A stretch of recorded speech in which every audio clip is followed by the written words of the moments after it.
Wolfpack, what is up? I'm Brian Kehoe. And I'm Connor Board. This is the first episode of Wolfpack What, where we bring you campus news, entertainment, music, and whatever. We've got caucus coverage, dancing for democracy, some exciting movie reviews, and some very special guests in Studio A. First, the news.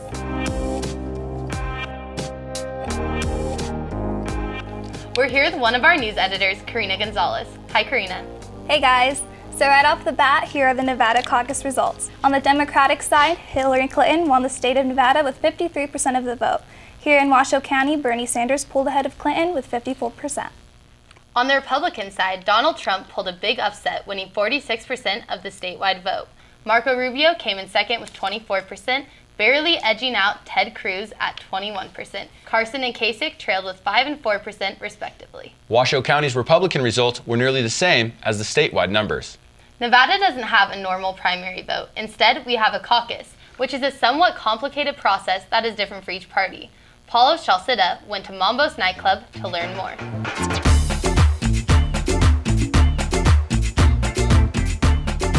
Hi, I'm Paulo Chalcida with Wolfpack What. I'm here in front of Mambo's nightclub where there's going to be an event called Dance for Democracy. I'm not a great dancer, but I'm going to go inside and check it out. With the Nevada caucus already being difficult to comprehend, Noticiero Mobile and Vote Latino teamed up to help young people get ready for the caucus. I talked with a few people to see the expectations for the event before it all kicked off. So what is the point of this event tonight? The official point is to learn how to caucus, but we're doing it via dance. So we're hoping that this could be kind of a fun way to teach people about the political process in Nevada. Hi, I'm here with Ryan and Angie, who are students at the University of Nevada, Reno. What are you guys doing here tonight? Learning how to caucus. What about learning how to dance? You guys here for that? That's after, that's right? actually a huge Yeah. concern. Yeah, you can't dance. You can't dance? You look like you can't dance. No offense. This is a nonpartisan event. We've replaced presidential hopefuls with artists. Los tres candidatos son Beyoncé, Enrique Iglesias, y Carlos Santana. The caucus came down to Santana and Beyonce, and while both the candidates are obviously talented, there can only be one queen. What did you learn about the election process today?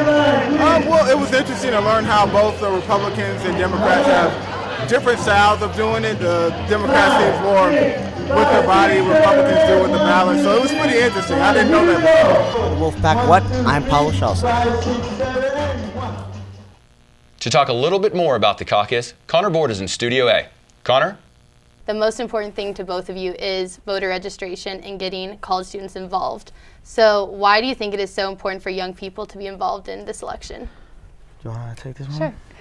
Well, I think it's extremely important for college students to be involved today because, these decisions, whether they're going to go out and vote, the decisions that are made by their representatives, whether they voted for them or not, is going to affect them and their family for the rest of their life. It could be a humongous decision, but it's all the small decisions that really matter too. And it's the problem is, like, so many of the students, they just really don't know what is going on, so it's hard for them to get excited about voting. But one thing that both of our clubs have been working on is something called Wolfpack Smart Talks, and it's a campaign to educate all of the students. We reached out to the student body, asked them to give us their most important issues. We broke it down to about 12 issues ranging from climate change, energy policy, foreign policy, as well as things like student finance loans, and the drug war. And so now we're working on reaching out to local professors and professionals and actually setting those talks up. We've got professors on board to give extra credit to their students for going. So we really want to make this a big campaign to just educate the students. I think it's really important also for students to see that as the Young Democrats and the College Republicans, that we can really work together not only on campus for events, but also out in the public. And so I hope that, the students feel more engaged to be involved in politics, even if our representatives have a hard time working together. So I think that even us having a presidential representative forum last week really helps to catapult the students and let them know, we want you to come in. We don't care what your opinion is or what political party you affiliate with, but we want you to come and be a part of a really healthy discussion where you should feel comfortable. Yeah, I think that's a very great example that both of you are setting. So Kyle, Miranda, thank you for coming into the loop. Thanks You're so much, welcome. Connor. Back to the newsroom. Our next story isn't a political story, but a profile from Wolfpack What contributor Jose Olivares. I am what they call street dad. Well, they call me Doc. My name's Jim. Certain things happened, and I'm out on the streets, and my wife's out here. Doc's nickname became clear as almost every person who walked by greeted him with a familiar hug. Everybody out here is my family, okay? And I keep it that way. With my background, my wife's shown me two things that I've never seen in my life, and that's my heart and my soul. Okay? She's sick right now. She's at camp. All right? I'm going to go get her some tea right now. Mom, can I get some hot water? Can I get some hot water for my tea? It's just tea. Thank you. And look, I put it in a whiskey bottle, huh? Kind of reminds me not to drink. I'll talk to you in a little bit. There are about 800 homeless people in Reno. The downtown shelter and the overflow shelter provide temporary housing for about half of them. The rest are on the street, which can be tough, largely because of laws that prohibit lying or sitting on sidewalks and sleeping in parks. It's really not uncommon to see people arrested for either of these. I have literally got arrested for putting a sleeping bag over me and a friend of mine because it was raining in the old bus station that's a park now, and they threw me and him in jail. Okay. Let other people sleep there. Yep.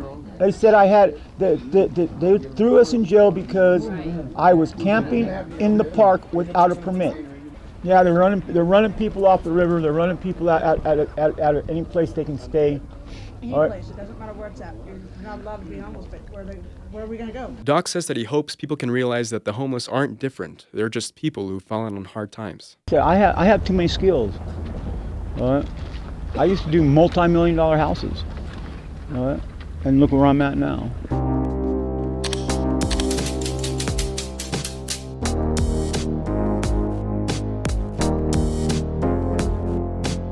Up next, we have our movie review segment, The Ride Home, where the entertainment team will go to a movie and then immediately review the movie in their car. Hello, ladies and gentlemen, and welcome back to a brand new season of The Ride Home on a brand new season of Wolfpack. What? I am Michael Ollinger. I'm Krista Scripter. And I'm Jordan Wines. And we are going to be looking at Deadpool. I have to say, this was a movie that knew exactly what it was, that knew exactly what it wanted to be. I was surprised by the gore. I should have known better. That was my only thing, just because I'm not big on gore. But it was so quick and the rest of the movie was so great. It was worth it for me. Like, I'd still go see it again. It was a movie that was completely irreverent. The fourth wall jokes, the X-Men studio joke killed me. The fact that he is actively talking to the audience the entire time. I loved every second of it. And it's so refreshing to have a movie be that confident in knowing exactly what it is. I have been waiting for this movie for 7 years now, since X-Men Origins Wolverine, and I'd given up on it. I'm not gonna lie, before the footage leaked last fall, I had completely and totally given up on this movie. And then we saw the leaked CGI footage, and I got excited again, and I thought there's no way a studio is gonna greenlight this movie, and then Fox did. It's a Deadpool movie. It's it's violent, it's irreverent, it's gory. There was a certain level of awe that they could take that kind of language to another level, and they just killed it. But the thing for me, it would have been really easy to be detached from this movie because it is like a fourth wall comedy with a lot of violence, and Deadpool himself is kind of an alienating character on purpose. But the movie has a really strong heart in the relationship between Wade and Vanessa, and that's what makes this movie endearing. It is a romantic movie. His motivation throughout the whole movie is to get revenge on the man who did this to him, because he couldn't be with Vanessa. And it was brilliant. It was super good. Yeah. And you're always constantly rooting for Wade, even when he's doing things that are kind of appalling. I loved it. I loved every second of it. Mike, what'd you think? What I really like about it is that it is simple. It's a superhero origin story that is just very, very simple. Everything rips off Batman Begins. Deadpool is sort of the articulation of this sort of punk attitude that's just you know what? You. The studio, we're going to get ours. All right, Krista, final ratings. What do you think? I think I got to give it 5 out of 5 Ryan Reynolds' sweet sex scenes. I'm going to give it 5 out of 5 Ryan Reynolds penises. Mike? 5 out of 5 very nearly nude Marina Bacher. All right, guys, that was our views on Deadpool. Make sure to like, share, subscribe, Wolfpack What on YouTube, and we will see you guys next week. That is it for this episode of Wolfpack What. We will have 4 episodes this semester, so be sure to subscribe to our YouTube page and tune in. Closing out our show, Video World.